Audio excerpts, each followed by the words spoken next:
Welcome to Basic Sports Takes, and we are here to discuss NFL Week 10 Sunday games, to be more specific, because I already did the Thursday night recap, and we'll make a separate one for Monday night. Man, this Sunday slate was a lot of fun, a lot of weird, a lot of questionable. This weekend just shows why football is a weird sport, a fun sport, and why arguably football is probably the best sport ever invented. A few notes just basically real quick is you have the AFC is completely wide open, the NFC is crazy. Every team in each conference, like the NFC I think has a little bit more talent, but everybody in the AFC feels like they still have a chance to win and be a top contender in the AFC. There were teams this week who blew out a team last week and then lost badly this week, and then there were teams that got blown out last week and then blew out a team this week. There was a lot of good football, there was a lot of bad, there was a lot of fun, there was a lot of intriguing, there was a lot of interesting, and it was football, it was fun, it was beautiful, and it's something we all love and enjoy. Now I want to start it off with the Sunday night football game because I just finished watching it and I'm a Chiefs homer, and I want to talk about that one first. Boy, that game was everything we've been wanting from the Chiefs all season long. That was the absolute most dominant performance the Chiefs have put together all season. The offense, defense finally put a game together where they were both on the same page. Like, the worst things that happened to the Chiefs tonight were the fact Mike Hughes fumbled and Harrison Buckner missed a field goal. And the turnover came on special teams. So if those are the two things that happen that are bad in a game, and you score 41 points, because the Chiefs won 41-14 against the Raiders. If that's what you do, and that's how you win, and those are the two mistakes you make, I think you had a really good game. And if we're going to put this game into simple terms, the Chiefs are completely back. The Chiefs are back. Like, this Chiefs team legit feels like the 2019 self that they had. They had a slow defensive start.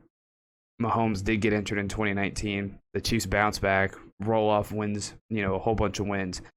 So I think the Chiefs might be back. I mean, the offense. I want to first give credit to the defense. The defense shut down the Raiders, and it's a divisional opponent. Yeah, the Raiders may be missing some key pieces to their offense due to issues, but the fact that it's a divisional opponent and you're going to get the absolute best shot. The teams are already giving the Chiefs their absolute best shot this season. But the fact it's a divisional opponent and you're going to get even more of their best shot and to only give up 14 points, the defense was fantastic. They were pressuring Carr. They were making Derek Carr make some Carson Wentz type throws. Like, they were some bad throws. Like, they were just YOLO throws that he was just, throwing up there, and they looked bad. I mean, you knew, even the Deshaun Jackson, he had an awful play. Tyrann Mathieu almost had an interception on the play, slipped right through his hands. Deshaun Jackson completely messed up. Started to run backwards. Fenton just hit it out of his hand for a fumble. It was one of the weirdest and dumbest, and it was funny. I was laughing on the couch. That was funny to watch. That interception was awful. Or that fumble was awful. And like I said, Carr made some terrible throws. That the defense, the pressure they were putting on Derek Carr, even Daniel Sorensen had an interception. You're having a bad night when the absolute worst secondary defender in football gets an interception against you. That just shows how bad of a night the Raiders were having. And the offense of the Chiefs, the offense is completely back. That was amazing. Mahomes had over 400 yards, 5 touchdowns. And I'm a guy that's look at the score, see what happens when a team throws for 400 yards. Because for me, when I see a guy that throws 400 yards and I'm like, okay, that was a lot of, having to come back. No, the Mahomes and the offense was back. They ran the ball fairly well when they did it. Darrell Williams, Tyreek Hill, Travis Kelce, even Byron Pringle, McCole Hardman, Derek Gore, everybody for the Chiefs, they all stepped up. Everybody stepped up. And then credit to Andy Reid, because when he gets a lead, he'll take his foot off the gas. And he didn't do that tonight. And I was so happy to see that. That made me so happy. He went for the throat. And I was one of the few that really believed that last throw. Like Aaron Rodgers said a couple weeks ago on Pat McAfee's show, a quarterback's going through a slump. All it takes is one throw to get a team back into it. I think that throw to end the game against the Packers last week was that one throw that Mahomes needed. And this week he came out slinging with confidence. Like there was times I was like, why is he still throwing the ball down the field? Like he said in his press conference, he's still going to take shots, and he wasn't kidding because he's still taking shots. And I feel like the Chiefs got their confidence back, their swagger back. It was beautiful. It was fun to watch. I was so happy to watch it. And then to see it to happen to the Raiders, and the Raiders did not play well at all. The Chiefs dominated time of possession, dominated the line of scrimmage. The Raiders could do absolutely nothing tonight. They had, even in garbage time when the Raiders were going down, like they scored a touchdown off a short field and I think their opening drive to start the second half. That was it. And then in garbage time, they were still messing up. So the Raiders, they don't deserve any love. And I'm a biased Chiefs fan, I know, but they played a terrible, awful football game. And just to see this dominant win by the Chiefs against a divisional opponent, and the Raiders, when they do it to the Raiders, and they do it to the Raiders at home, it makes it feel even better. That was such a great win for the Chiefs, something they needed. It puts the NFL on notice. The Chiefs are completely back. And even the punter, Tommy Townsend, even got into the action with a fake punt. Like Andy Reid, man, props to the Chiefs. They came ready, locked, and loaded to play the Raiders this week. And I love it. I loved every single second of this Chiefs game. Let's move on to the other Sunday games. We have the Titans defeating the Saints 23-21. People are going to think this is crazy, but I think the Titans are absolutely terrible without Derrick Henry. Yeah, they have Julio Jones, who's out, but I do not think that the Titans are a very good football team offensively. Now, their defense, that's a completely different story. I think their front on defense is fantastic. They did it last week against the Rams. They did it this week against the Saints. I think their defensive front is fantastic. Their defensive line is special. I like it. But there's just something about their offense. I don't like it. I really don't without Derrick Henry. I don't think it is, because Tannehill barely didn't. I don't even think Tannehill broke 200 passing yards today. And yeah, Julio was out. It's just their offense didn't look good. I mean, if it wasn't for one of the absolute worst roughing the passer calls on a Saints interception, the Titans would only have 16 points and the Saints would have won it. That roughing the passer call saved the Titans game. It really did, because it was an interception, and the roughing the passer penalty, it's so soft. It's got to change. It was bad. The Saints had that interception. The Saints defense is so good.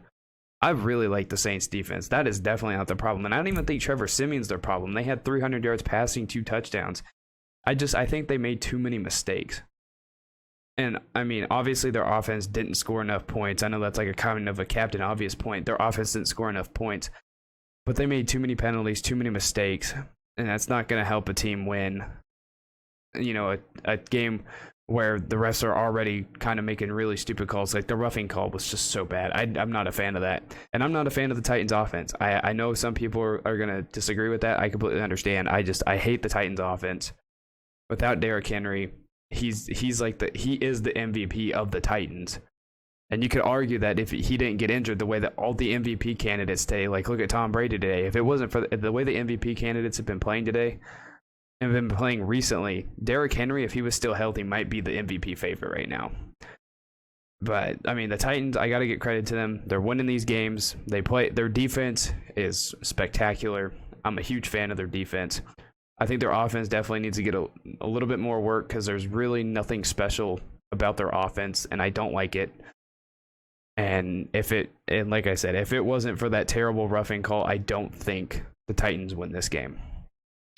Next game, we have the Bills just demolishing the Jets 45-17.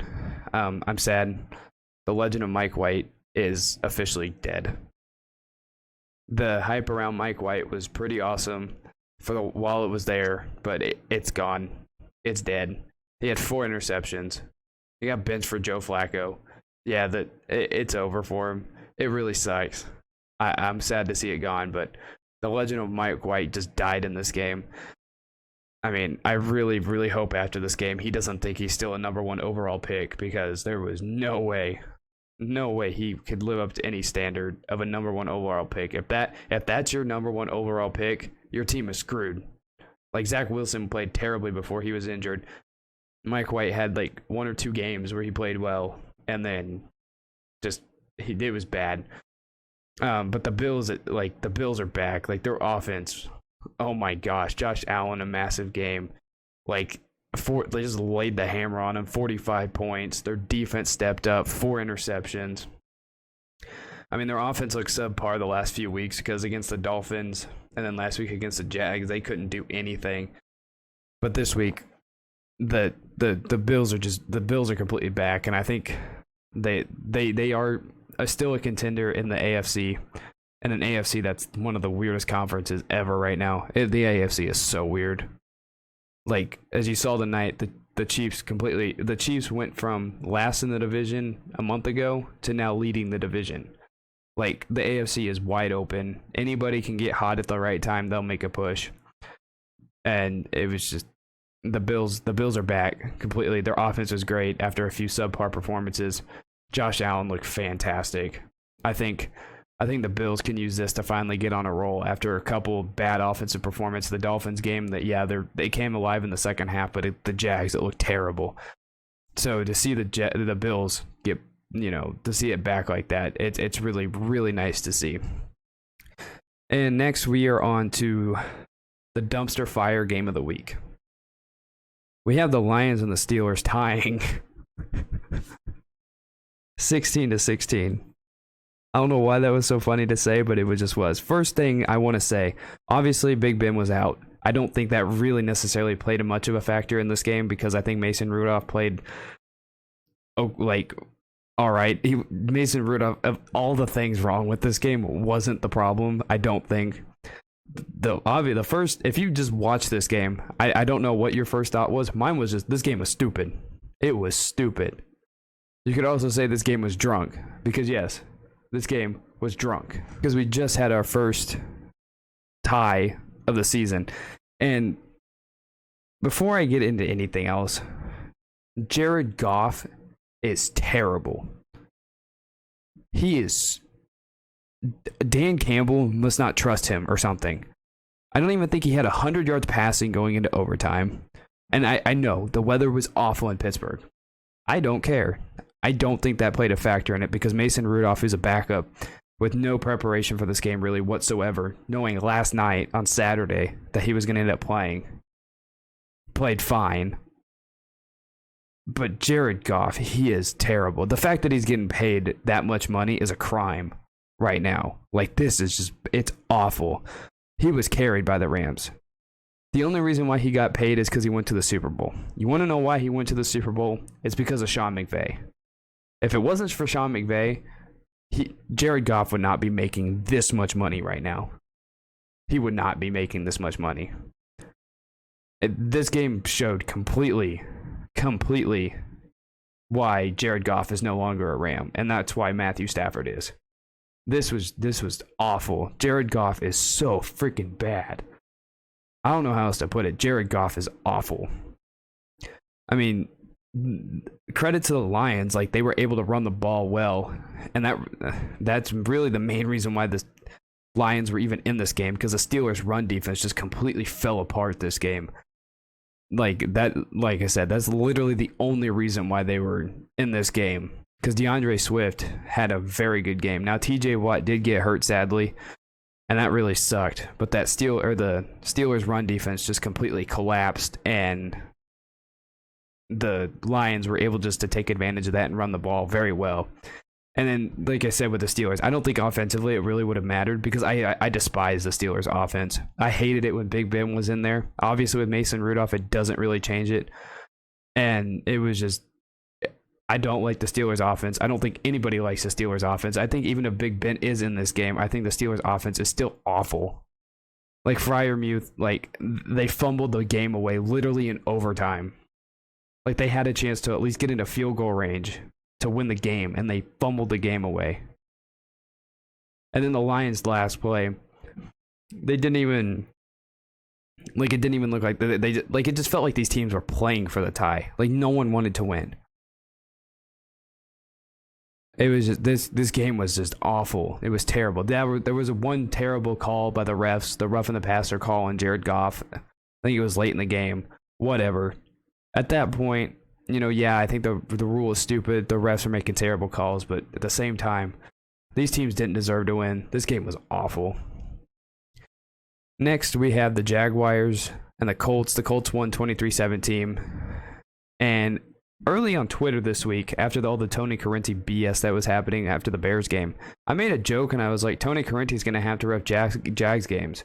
Yeah, I didn't realize that was going to come true. I really didn't. It was a joke. I didn't realize regulating to somebody to a Jags game was actually a punishment, even though I don't think it's much of a punishment at all. I think you should get more of a punishment, but that is what it is. I've talked about that enough. The fact that Carson Wentz would rather play football than be with his wife right now, I kind of find that to be a little bit weird, but he can do whatever he wants. I think it's a terrible look for him. Even if she did say it's okay, like that's still code for, no, you're going to stay here, but whatever, I digress. He does whatever he wants because he's still making some of the worst throws I've ever seen. Like this dude thinks he's Superman. He can make whatever throw he wants. Like it makes no sense. Carson Wentz is just awful. I don't know. I don't understand. Like he's had a good season. I shouldn't say he's awful, but some of the throws that he thinks he can make just make absolutely no sense. Like he's just putting his team in harm's way. He's putting the ball in harm's way all the time. And it does not make any sense. Like some of the throws he decides to make. The upside, like, and then there's one thing about this game. If it wasn't for a block punt, the Colts would have lost this game. They really would have. That block punt on special teams by the Colts was probably what helped them win this game. Because other than that, offensively, they didn't do anything. They put up 16 points offensively, and the Jags put up 17 on them. Like, that's obviously a 1-point win for the Jags, but the special teams came alive. Obviously, it's a team win, and I can't be the Captain Obvious kind of guy, whatever. But I'm just saying that doesn't seem like a good look against the Jags team. That's not really that good. Now, Jonathan Taylor did have a really good game. He had 93 rushing yards in the first quarter. I thought he was going to rush for 250, but, the Colts offense, like, kind of just fell apart. But at least the Colts have a top 3 running back in football. And the Jags running back, Agnew, had a really long, great TD run. That was really fun to watch. But, yeah, I'm saying the Colts probably could have easily won this game. Otherwise, yeah, the Colts offensively with Carson Wentz, they need to coach those terrible throws out of him. Next, we have the upset of the week, some might say. We have Washington defeating the Buccaneers 29-19. And the Bucs looked completely terrible. They looked awful coming off their bye week. They didn't get healthier, which I'm not really gonna. You can't make fun of a team for not getting healthy off their bye week.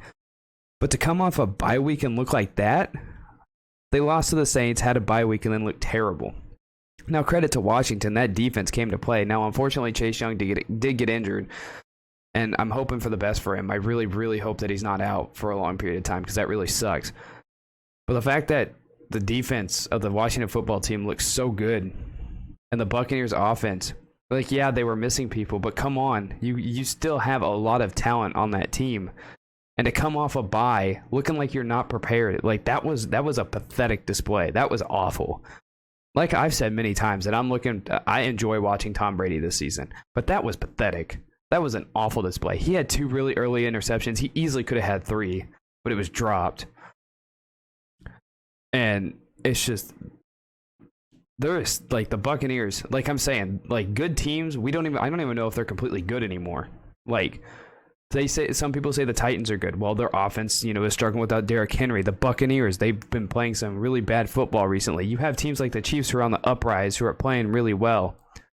You have the Cowboys who got blown out last week, and then this week they blow out the Falcons. You had the Broncos who beat the Cowboys last week, and then, as you'll see here in a little bit, got ran off the field by the Eagles. It's just, football is so weird, but to come off a bye with and a team that's supposed to be that good, that is some cause for concern. But credit to Washington, they came to play. Like Taylor Heineke, when he plays the Buccaneers, for some reason likes to just play his best football that he possibly can. Like he constantly makes some amazing throws today. Credit to Taylor Heineke. I know he lost to the Buccaneers in the playoffs last year, but he owns the Buccaneers. Like, the Buccaneers have an issue stopping Taylor Heineke. Like, for some reason, like, Taylor Heineke has some crazy throws every week. Like, this week, he just came to play and showed, hey, I'm a solid quarterback. And he, like, I don't know what it is about him and playing the Buccaneers. The divisional play or the wild card playoff game last year, and then this game. For some reason, he loves to come and play against the Buccaneers. And like that fourth quarter, because we thought late in the fourth quarter, Tampa Bay was going to make a huge push and win this game. Because I think at one point it may have been 19-22, if my math is correct. I could be wrong. It may have been 19-21. It might have been 19-21. But the Bucs scored early on in the fourth quarter, and then Washington proceeded to hold on the ball for 10 minutes and just run out the clock. Get a 10-point lead and just like put this game out of reach. Like that 10-minute drive was impressive against a defense, like a run defense that's really hard to run on, which, the Buccaneers defense really wasn't. It really struggled. When you control the ball for 10 minutes straight on one drive, especially in the fourth quarter to ice the game, like that's very impressive. And the way Washington looked today, like they're not gonna make anything of the season. But this is a good moral victory, and it was an actual victory for Washington, who played a really, really great game. Next, we have the Patriots absolutely obliterating the Browns 45-7. Earlier in the week, Myles Garrett thought, it'd be funny to say that he hopes that Mac Jones doesn't turn into an ankle grabber, and I'm like, well, I'd be more afraid of him beating me with a helmet, but I digress. The best thing that Myles Garrett did was he got one sack, and that was his only tackle for the game. Other than that, the Patriots dominated this. And the Patriots won this the New England way. They played amazing defense. The only touchdown they gave up was an early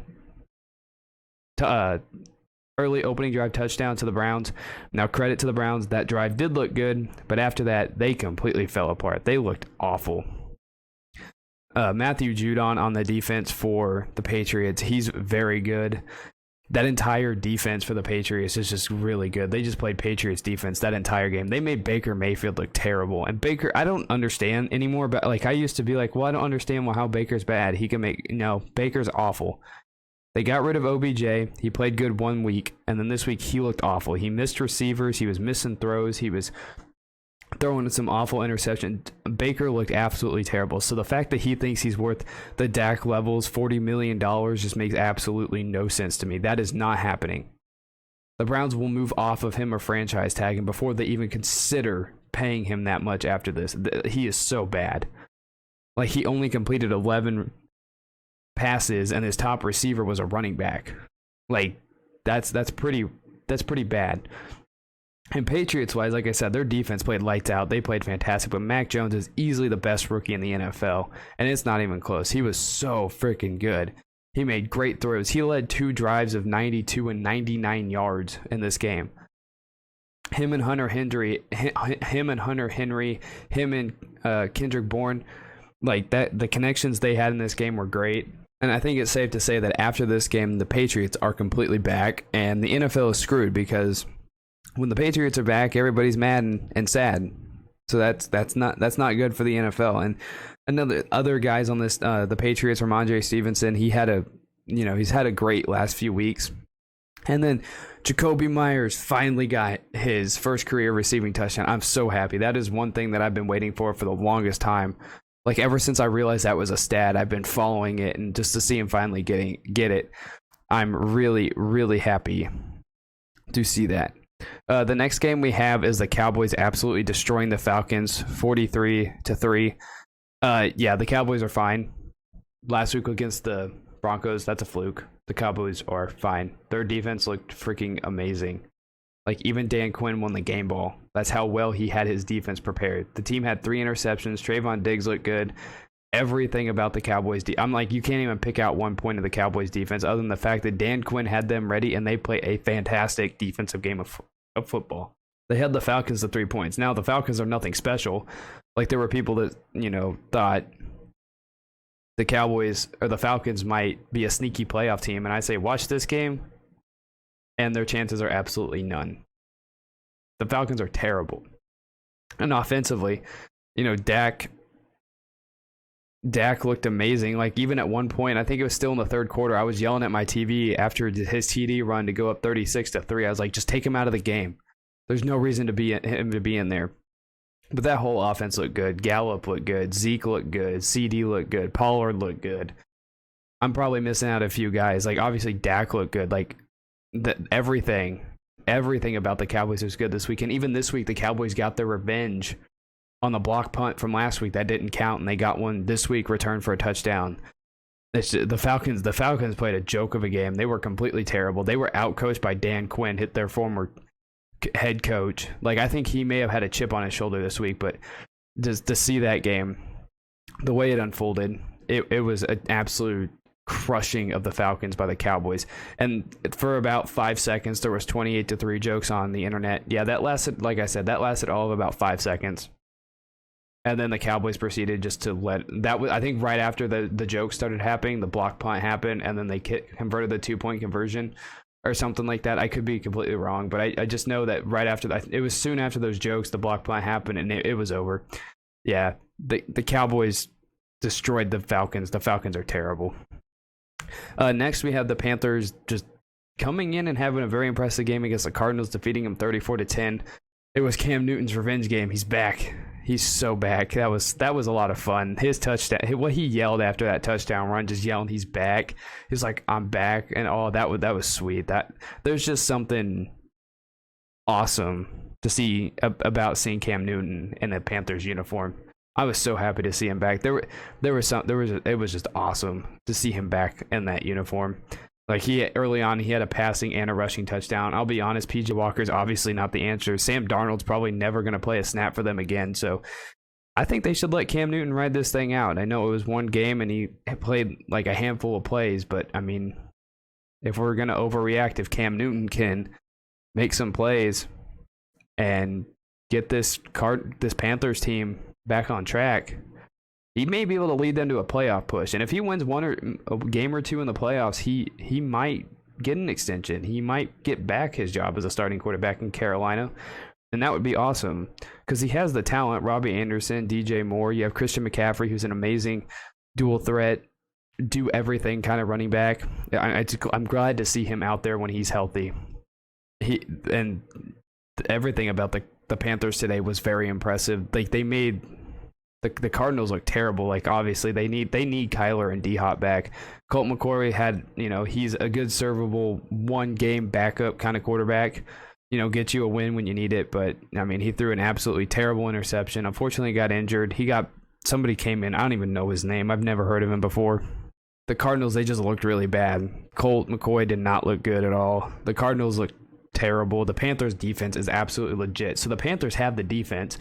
Hopefully Cam Newton can give them the spark of the offense that they need to make the push to make it to the playoffs. But yeah, the Cardinals, everything about the Cardinals, their offense, defense looked really bad. And I'm just hoping for the Cardinals that once Kyler Murray and D-Hop come back, that was just kind of a one-off thing. Next, we have the Vikings defeating the Chargers 27-20. And I must admit, Kirk Cousins had a very good game. And he sneakily had a really good season. I mean, he's obviously had bad moments. That game against the Cowboys was bad. But I think a lot of it does have to do with the team and their inability to close out games. Because, like, the amount of times that it comes down to the last play for a game to end with them and their opponents is just crazy. So that seems to be more of a thing on the coaching staff than the players, because they have the talent. Dalvin Cook, Justin Jefferson, Adam Thielen. I'm probably missing a couple guys here, but I mean, it might be partly Kirk Cousins, and it might be partly the coaching staff. But the way they played today, I thought the Vikings, they played a really good game. They have a lot of talent. And I was glad to see them close out the game today because their defense shut down Justin Herbert, who Herbert is struggling quite a bit recently. He played well last week against the Eagles, but the couple weeks before that, he did not play very well. I mean, the linebacker for the Vikings completely sold out on one of those interceptions. But the Chargers, man, they've had a bad stretch of games recently. And I'm hoping they get better because I like Justin Herbert. I think he's good. But the Vikings came to play. They played a very good game. Kirk Cousins looked fantastic. The Vikings have a lot of talent. So, I mean, like I say, it just feels like every spot for the playoffs is completely wide open to anybody. One team gets hot at the right time, it's free sailing for them because the standings are so jacked up. The season's so weird. We can't even tell who the top teams are right now. In the next game, we have the Packers shutting out the Packers 17-0. We got the Russ versus Aaron Rodgers game, and it was terrible. Both of these quarterbacks looked out of whack, out of sorts. There was only 3 points in the first half, and in all honesty, there was just a few highlights from this game. The teams traded interceptions. It was uncharacteristic interceptions, but Russ threw an interception. Rodgers then drove down the field, threw another interception. That they did not look like themselves. Jamal Adams was the one who intercepted the ball. I'm like, well, finally a guy who's played terrible all season finally made a play. Unfortunately, Aaron Jones did get injured in this game for the Packers. But they have A.J. Dillon, who's just a freak. Like, he is strong. He will run over anybody. And if Aaron Jones does miss a significant amount of time, they have A.J. Dillon, who will be a great piece for them while he's out. And, like, he had a good game receiving, rushing. Like, he had a very good game. But after Tunyon, their tight end, got injured, it just seems like Devontae Adams is the only receiver that the Packers have. And I think they need to eventually, if they're ever going to have Rodgers stay, which I don't know that situation. I don't know if he's going to stay or not. If they want him to stay, or if they just want the team to be good, they're going to have to get a second receiver or something. That's why now that I'm thinking more after watching this game, Odell probably would have been a really good fit because, man, they need a new receiver, a second receiver badly. Now the Packers defense, they've been great all year long. Since week one of that fluky Saints game, which feels like years ago at this point, that Packers defense has been playing legit and well all season long. And in the final game of the week, we have the Eagles defeating the Broncos 30-13. And this is when I'm talking about football is weird. Like last week, the Broncos completely blew out the Cowboys. But then this week, they looked terrible against the Eagles. They looked absolutely terrible against the Eagles. What Jalen Hurts did in the first half, like his first half, him throwing the ball, passing the ball, that was all great. Like, he made some great throws. Devontae Smith is a fantastic receiver. I think they have great chemistry. Like, his ability to do things with his legs, like Jalen Hurts first half wise, and just in general throughout the game, I think Jalen Hurts is slowly becoming very good. Like, his deep ball looked really good this week, and like I said, his scrambling abilities is really good.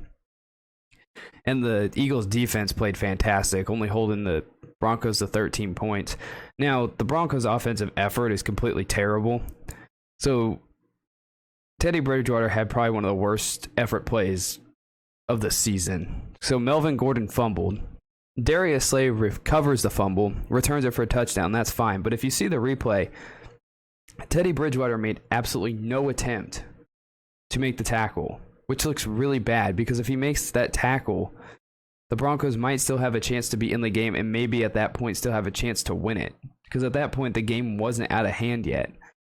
But just that was just terrible effort play. That basically sums up how well the Broncos even played in this game.